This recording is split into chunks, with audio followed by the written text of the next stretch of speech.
जय हिंद प्यारे बच्चों, स्वागत करते हैं आपके अपने प्यारे से यूट्यूब चैनल एजुकेशन प्रो 2.0 में। जैसे कि बच्चों हम लोग पढ़ रहे हैं क्लास 9th की मैथ, और इसमें हम लोग प्रश्नावली 1.5 तक कंप्लीट कर चुके हैं। मतलब कि लेसन 1 का पूरा हम लोग कंप्लीट कर चुके हैं एकदम शानदार तरीके से। और हम आज करेंगे प्रश्नावली 2.1 का। तो बच्चों इतना आसान तरीके से हम बताएंगे इसको कि आप देखेंगे इतना आसान तरीका और कहीं मिलेगा ही नहीं। तो चलिए बच्चों, हम अपना क्वेश्चन सॉल्व करते हैं। हमारा क्वेश्चन क्या है, अपने क्वेश्चन की तरफ देखते हैं। प्रत्येक में एक्स स्क्वायर का गुणांक ज्ञात करना है हमें। तो क्या लिखा है पहला प्रश्न, 2 + एक्स स्क्वायर + एक्स। तो हमें एक्स स्क्वायर का गुणांक ज्ञात करना है। तो एक्स स्क्वायर हमारा कहाँ पर है, एक्स स्क्वायर हमारा ये रहा, ये देखिए। तो यहाँ पर आपको कुछ नहीं दिख रहा होगा ना, पर यहाँ पर एक रहता है, आपको तो पता ही होगा, ये एक, ये छिपा रहता है एक। तो हमारा यही इसका आंसर हो जाएगा एक। ये एक हमारा इस क्वेश्चन का आंसर हो जाएगा। और ये क्वेश्चन नंबर 2 देखिए, 2 - x⁻2 मतलब एक्स स्क्वायर प्लस x⁻3। तो यहाँ पर ये एक्स का गुणांक पूछा, ये 13 हमारा, ये यहाँ पर एक्स का गुणांक मतलब यहाँ पर एक छिपा है, हमने इस क्वेश्चन में पहले बता दिया है। तो इसका भी आंसर एक्स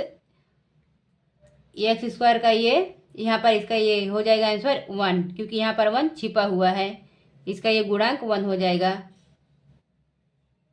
यही हमारा आंसर हो जाएगा इसका। और ये नेक्स्ट क्वेश्चन का देखिए, π/2 एक्स स्क्वायर प्लस एक्स। तो यहाँ पर हमारा एक्स स्क्वायर क्या है, ये रहा, और इसका गुणांक ये है π/2, π/2, ये पाई रहा बटे में 2, यही इसका आंसर हो जाएगा।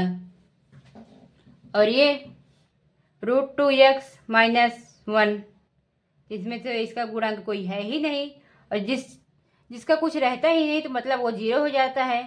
तो इसका ये आंसर 0 आ जाएगा बच्चों। एकदम शानदार तरीके, देखिए एकदम सिंपल तरीके से हमने इसको समझ लिया है। अब चलते हैं अपने नेक्स्ट क्वेश्चन पर, इसी तरह एकदम सिंपल तरीके से समझते हैं। तो बच्चों देखिए तीसरा क्वेश्चन हमारा क्या है, इसमें क्या दिया गया है, 35 घात के द्विपद और 100 घात के एक पदी का एक एक उदाहरण दीजिए। 35 घात के द्विपद और 100 घात के एक पदी। तो चलिए पहले हम 35 का देखते हैं। 35 घात के द्विपद मतलब 35 घात में 35 होने चाहिए। तो ये देखिए, मान लो हम x या y कुछ भी ले सकते हैं। तो हम लेते हैं x, इसकी घात 35, द्विपदी बोला है तो इसको 2 पद बना लेते हैं। यहाँ प्लस या माइनस कुछ भी लिख सकते हैं बच्चों हम। तो हम लिख रहे हैं प्लस। यहाँ पर कोई भी संख्या ले सकते हैं, 1 2 3 4 5 कुछ भी। तो हम ले लेते हैं 5। ये रहा हमारा 35 के द्विघात का उदाहरण, ये हो गया हमारा एक 35 घात तो हो गया।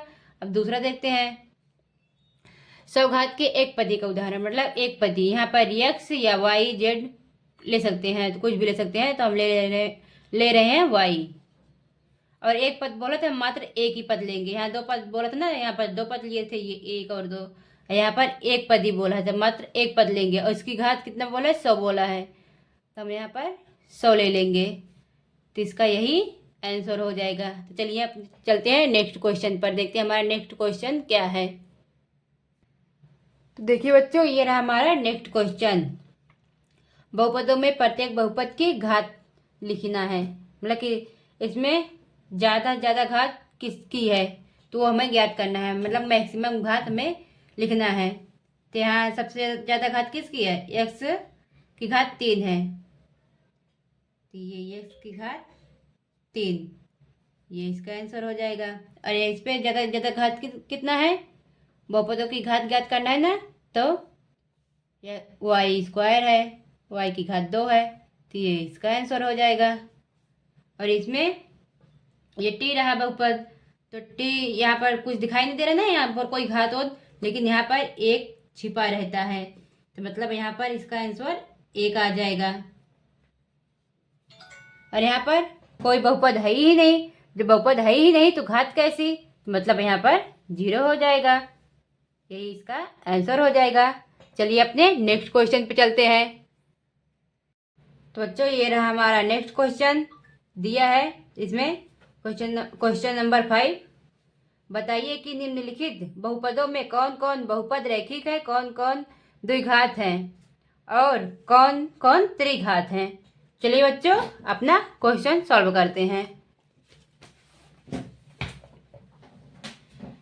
द्विघात मतलब बच्चों जिसका मतलब कि घात 2 हो तो यह द्विघात है। बहुपद में द्विघात, और ये देखिए इसकी घात 3 है तो ये त्रिघात हो जाएगा। तो ऐसे चलिए सॉल्व करते हैं। तो ये इसको क्या बोल देंगे, इसकी घात 2 है तो ये हमारा द्विघात हो जाएगा, द्विघात बहुपद बोल देंगे। इसको हम बोल देंगे द्विघाती बहुपद। तो हमें क्या लिख देंगे, इसको द्विघाती, सॉरी लिख दे रहे हैं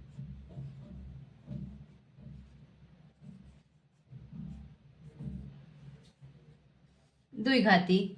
और ये कितना है हमारा, इसकी घात कितनी है, 3 है ना। ये देखिए मैक्सिमम घात कितनी है, x की घात मतलब ज्यादा ज्यादा x की घात 3 है तो ये हमारा कितना हो जाएगा, त्रिघाती। तो इसको हम बोल देंगे त्रिघाती बहुपद। तो यहाँ लिख दे रहे हैं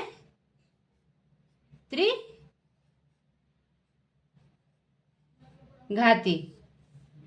और ये इसकी ज्यादा ज्यादा घात कितनी है इस क्वेश्चन की, देखिए y + y² + 4, ज्यादा ज्यादा घात इसकी 2 है तो हम क्या बोल देंगे, इसको द्विघाती। ये हमारा है द्विघाती बहुपद, द्विघाती बहुपद। और ये देखिए 1 + x, तो ये हमारा इसकी घात में कितना है, 1 छिपा हुआ है तो ये 1, तो ये क्या हो जाएगा हमारा रैखिक बहुपद। ये हमारा क्या है, रैखिक है।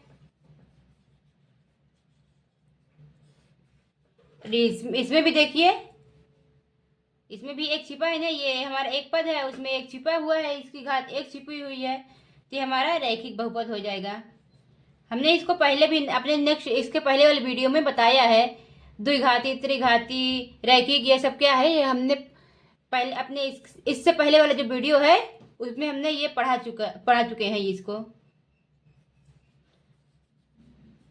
तो ये हमारा रैखिक बहुपद हो जाएगा। और इसकी घात कितनी है, 2 है तो द्विघाती हो जाएगा। r की घात कितनी है, 2 है तो ये द्विघाती। और ये 7² सॉरी बच्चों 7 की घात 3 है तो मतलब ये त्रिघाती हो जाएगा, त्रिघाती बहुपद। तो बच्चों एक शानदार तरीके से अपना प्रश्नावली 2.1 कंप्लीट कर चुके हैं। अब हम देखेंगे अपने नेक्स्ट वीडियो में प्रश्नावली 2.2। तब तक के लिए बच्चों ओके टाटा बाय बाय। अगर आपको कहीं भी डाउट हो तो कमेंट में जरूर बताइएगा, हम आपका डाउट क्लियर करेंगे। ओके बच्चों बाय बाय।